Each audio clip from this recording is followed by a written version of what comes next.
Wala na talaga ako. Guys, sino guys? Kinatay yung undox, oh. Tayo yan, nag-alisan, umubos yung undox. Oo. Dito na si paring Edmond na natira, oh. Kasi hindi na namumulutan si paring Edmond. Talagang alak lang yan ng alak. Pagdating sa pulutan, hindi yan namumulutan. Bihira lang. Bihira lang. Bigyan natin yung tayo yan. Sarap pala pag libre, no? Lagi lang ng libre. Yeah. Libre na kita sa araw, ah. Shout out mo, mga taga-aro. Shout out sa Tagaro, mga parang hindi mo dahil pa, sundang.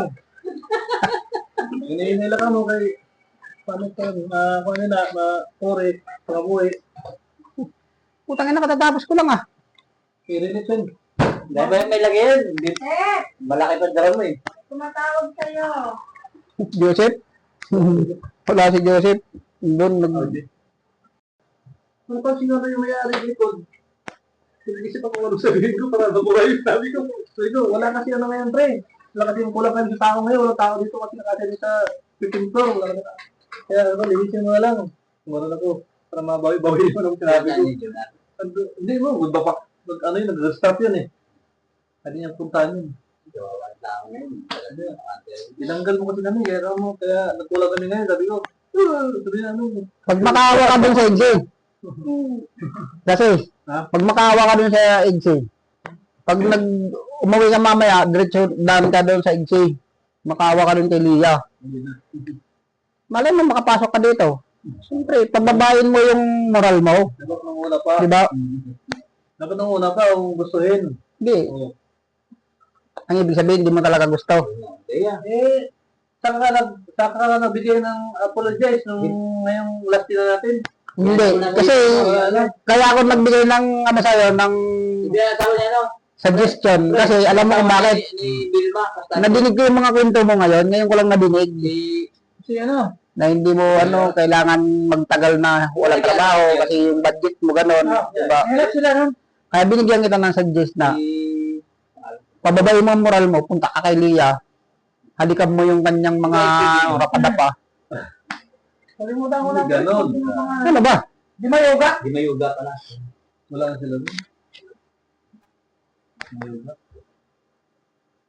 Bon, ikaw nga mag-suggest dyan kung para matanggap ni Lia. Puro baka lang ang utak mo. Puro lang. Bakal. Puro bakal lang. Galdero. Kawali. Tawa ko ito. Ang kaldero, 150. Hindi ko pala na yung mga sapatos kanina. Diyan na. Ay, tapong ko doon. Nasar na ako. Ayun ang nasabi ko sa'yo. Kalat-kalat yung mga doon. Hindi ka nag-iisip Basura eh. Hindi ka nag-iisip sa kaibigan mo, mga kasama sa trabaho na naghihirap. Oo. Kawawa naman. Porque ikaw ay Kaya mo pag Pero ikaw ay nakalawag sa buhay at meron pa kita. Kaya mo pag sumahod ako sa YouTube, paambunan Hindi kita. ka na makaalala. Hindi ambunan nga kita. Kasi, siyempre, ikaw, marami kang content dito sa akin. Huwag mo na ambunan. Paulanin mo talaga. Maambunan din kita, huwag kang mag-alala. Kasi, hindi naman pwedeng ako lang makinabang dyan eh. Di ba? Ayun sa banala aklat. Bigyan sa mga tagay dahil kami kaketi. Kahit sino naman. Hubog na. Tapos na ako. Maraming nakuha ng isa sandali pa. Napasig. Yan. Ito, wala na yan ito. Buksan mo man. Ano ba yan?